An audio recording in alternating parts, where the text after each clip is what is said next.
Okay, first I want to thank Nat Air and CCTV for making this half hour possible. And I want to introduce Dennis Gilbert, Professor Dennis Gilbert. We have to give him his title. Dennis is a professor of sociology at Hamilton College and has been there for a number of years. And in fact, I met Dennis at Hamilton this spring semester when I was invited to teach in the sociology department.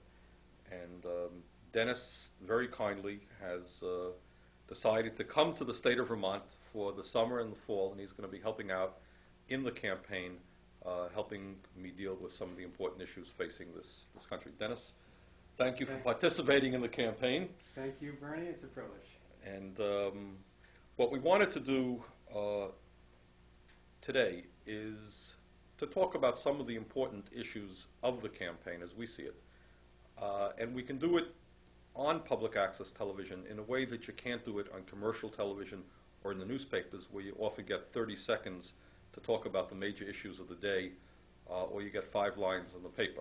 And that bothers me very, very much, because I think the people really don't know what any candidate really stands for within that context. So what we'd like to do is perhaps today get into some of the important issues facing the American people, the people in Vermont, that are relevant to this campaign.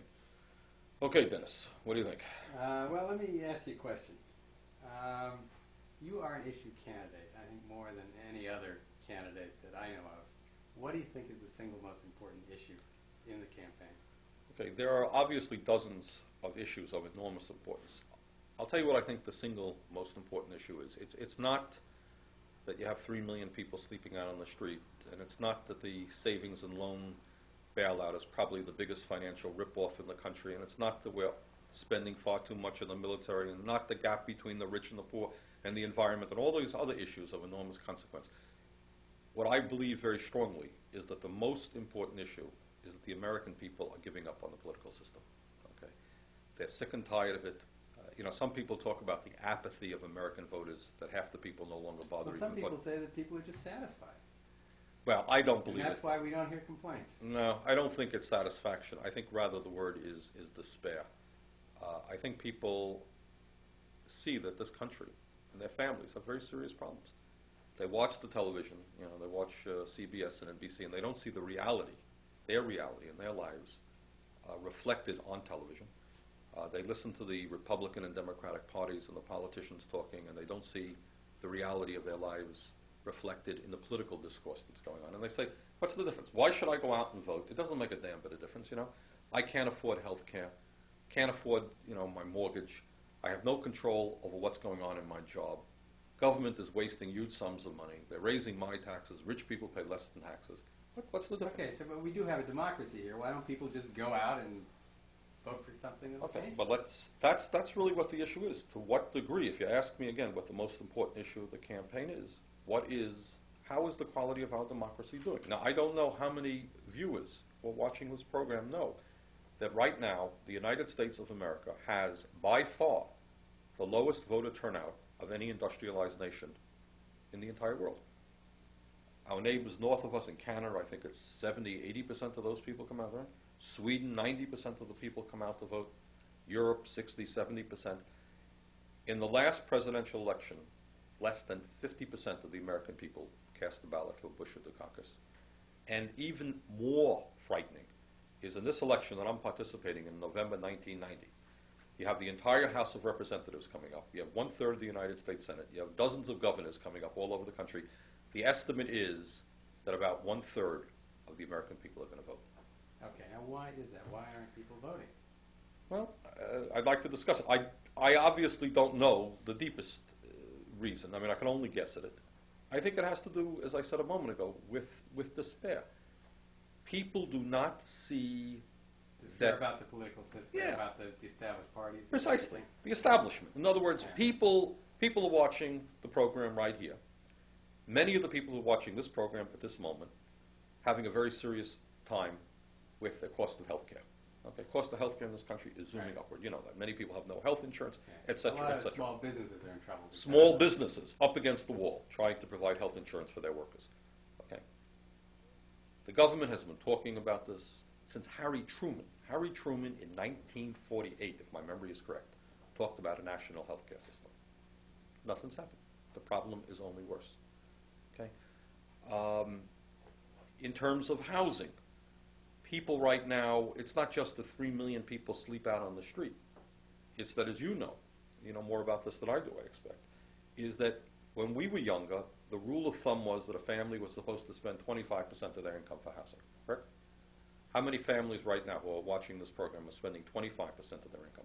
You have low-income people who are spending 50, 60, 70%. Families are spending 40% of their income.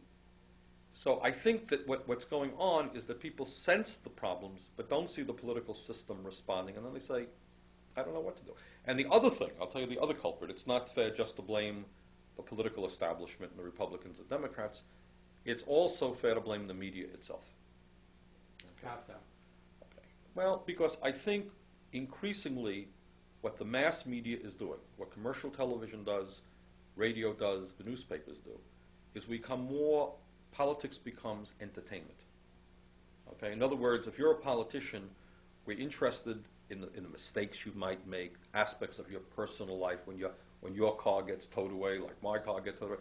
But what are your views on the most important issues? Well, we're not that interested in it.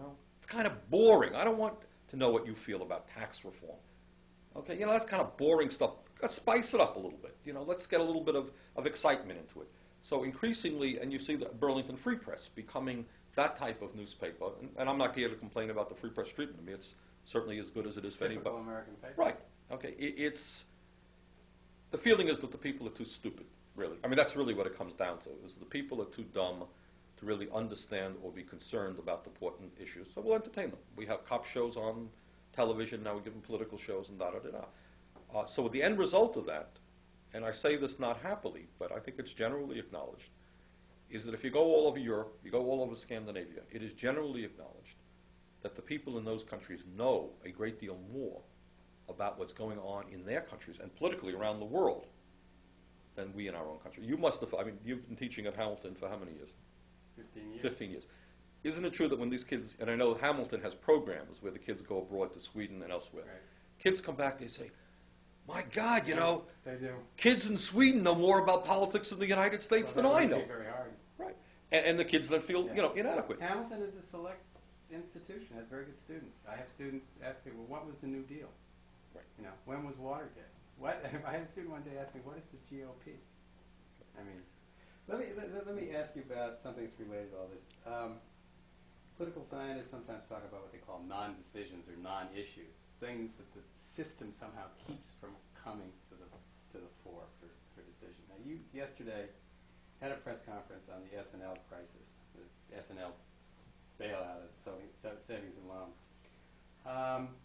This is going to cost something like $300 billion. I keep saying million because I can't quite deal with this kind of figure. How come that wasn't an issue in the 1988 presidential election? How come, if the Republicans are responsible for this, the Democrats haven't done anything about it? How come you said yesterday it's going to cost every Vermont family $3,000? At least. That seems like a lot of money. How come that's not an issue? Because here's a question of democracy. I think that's an excellent question, and that gets to the root of precisely what I'm talking about. The reason, now, just to set the record straight, the bailout of the savings and loans institution is going to be far and away the most expensive legislation in the history of the United States government and probably of any organized government in the world. No one knows exactly what the figures are going to be, but the estimate is now between $300 billion and $500 billion. Roughly speaking, that minimum $3,000 for every American family. Now, no matter how you slice it, that is an astronomical sum of money. So your question is, how come this issue hasn't been debated? Who's going to jail? Who's being thrown out of political office? Why isn't there a revolution in this country? You gotta make a great congressional hearing and drag these guys up there in front of the blazing television lights and, say, where is Mr. Keating? Where is the $2 billion that disappeared from Lincoln savings? Precisely. So how come they're not doing that? Well, I think the answer is obvious, and I think you touched on it. The immediate cause of the savings and loans debacle, which has been, the more you look at it, the more you want to throw up. It's just grotesque. is the deregulation of the savings and loan industry, which was pushed very hard by the Reagan and Bush administration. In other words, the whole theory of Reagan and Bush is get the government off the backs of the business community, let them go out and do their thing without being regulated, God, by these bureaucrats. And the S&L people, for a variety of reasons, they screamed and they yelled, let us go out and make a buck and do business, get the government off our backs. Well, Reagan and Bush agreed. Government got off their backs. The industry was deregulated. And what did these gentlemen, and almost all of them were gentlemen, who were heads of the savings and loan industry, proceed to do? Well, for a start, they did nice things like paying each other outrageous sums of money, outrageous salaries. Instead of investing, and I know you know about this, in housing, which was the original mandate for the creation of the S&Ls under Roosevelt in the 1930s. That was the function of the S&Ls. We're going to invest in affordable housing. Okay. Now that they were deregulated in the 80s, these guys said, why do we want to invest in affordable housing? That's not where the money is. Let's go out and invest in real estate ventures, really highly speculative ones. We can make 15, 20%. We don't want to make 6 or 7%. Let's go out and really invest. Those junk bonds, hey, what do you want, 12% returns? We have a junk bond here that can make 23%. And we don't have to worry about it. You know why? Because if our bank goes under, if our savings and loan institution goes under, no problem. The investors, the people who deposit money, their investment is guaranteed by the dumb taxpayers of the United States of America. We're not a small business in Vermont. If we fail, our family suffers, no problem.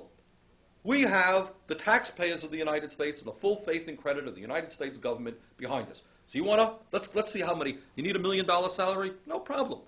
You want a $100 million loan to go out and invest in some, junk bonds or real estate speculation? Go for it. No problem. We can't lose. Sounds great. We're winners. It sounds very attractive. It is. Well, that's what these guys did. So it turns out, they invested in highly speculative ventures. The real estate market in the Southwest collapsed, and these people lost their shirt. Furthermore, sounds like they lost our shirt too. Right. But furthermore, what is even worse, the more you read about this, I know you've been studying it too, you don't know where it ends. It goes from bad to worse to extremely worse. You don't know how to stop this thing. But the FBI has been investigating this thing, and in truth, it is a very tough investigation. You've got to be knowledgeable about banking and all these types of investments.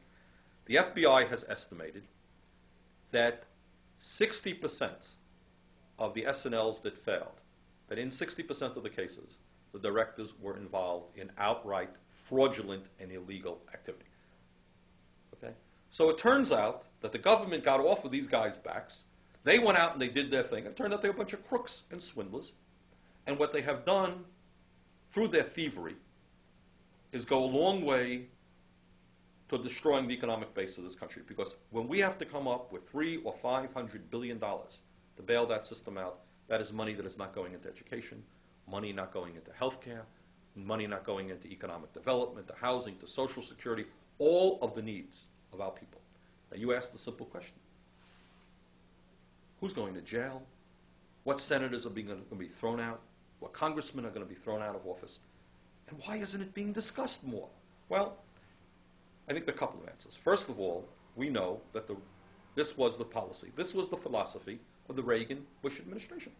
This is what deregulation is all about. They carried it to the extreme.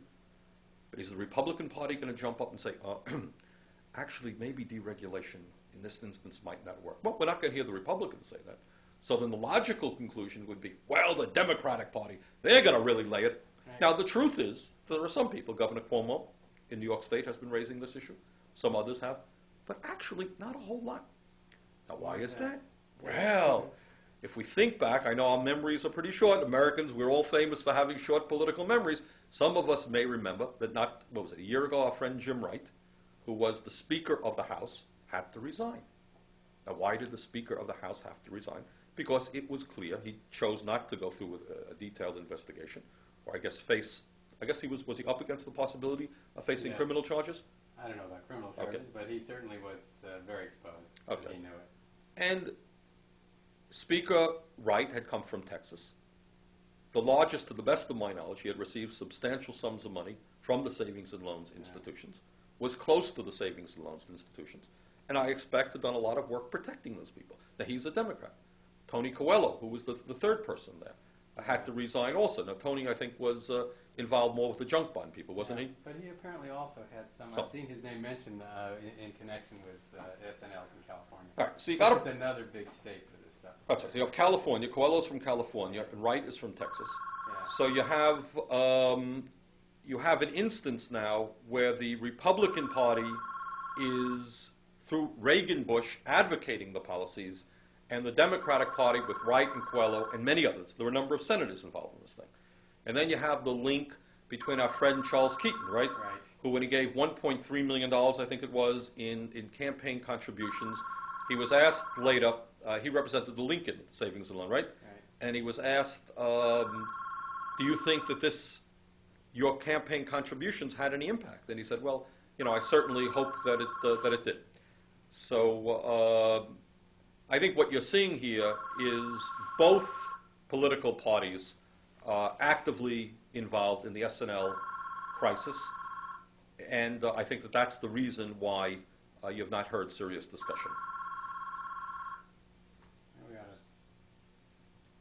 Okay. Hang on just a sec, and then we start. Okay, do you want to hold it for a second then? Yeah, we could. Look at that. Okay, so you're going to have to make that edit? I'm going to have to make this edit anyway. Okay. Okay, All right. let's go. I mean, oh yeah, don't worry about the stopping and starting. That's Okay. That's Yeah, no you'll problem. fix that up. So you're not going to have us answering the telephone or anything like that? No. Okay. All right. Okay? Yep. All right. Bernie, you've been very critical of the way the SNL bailout is being financed through these big high-interest loans that are going to be floated.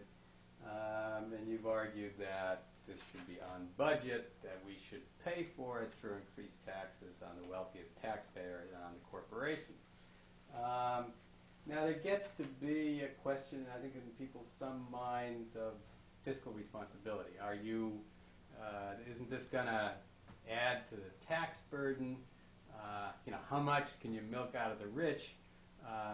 To put $300 billion, I mean, that's the size of the whole defense budget. You're going to stick that onto the federal budget? What's the responsible way to handle this problem? Okay. I think excuse me. That takes us to another issue, and even a broader issue, and that is the tax structure of the United States. A moment ago when I indicated that I was really upset that as a result, I think, of the lack of serious discussion by the Republicans and Democrats and by the mass media, a lot of our people just don't know what's going on in the system. There was, for example, I saw a piece in the paper where somebody had done a poll, and they had asked people if they knew what FICA was. And everybody gets their paycheck, Right. F-I-C-A. And apparently 75% of the people did not know that was the withholding money for Social Security. Okay. So what ends up happening, if we don't know what's going on in our system, then we get ripped off.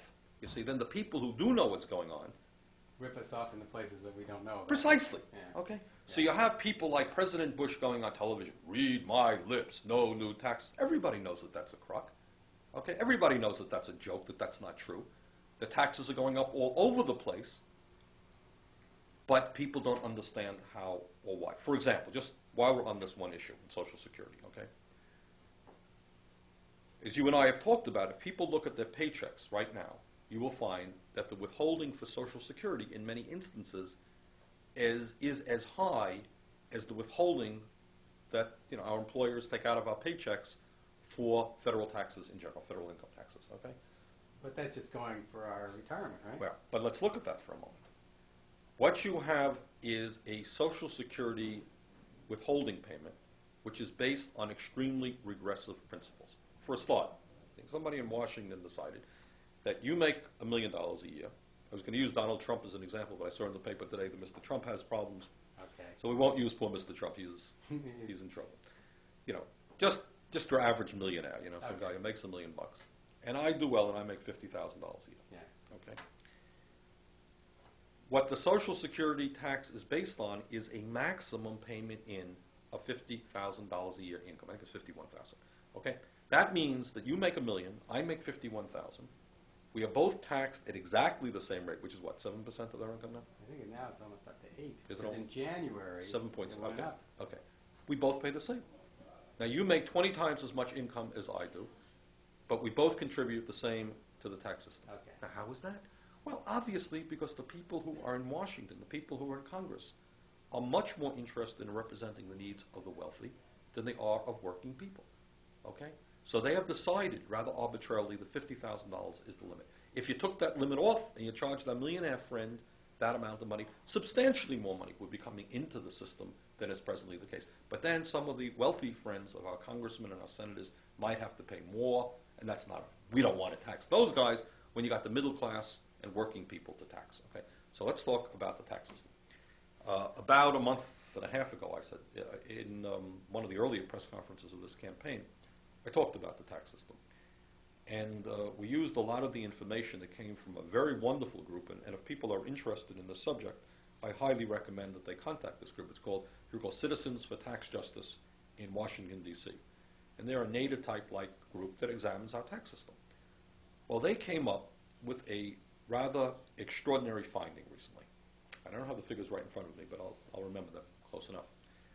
What their finding is that during the last 13 years, the standard of living of the average American worker, middle-class people, lower middle-class people, has been in decline.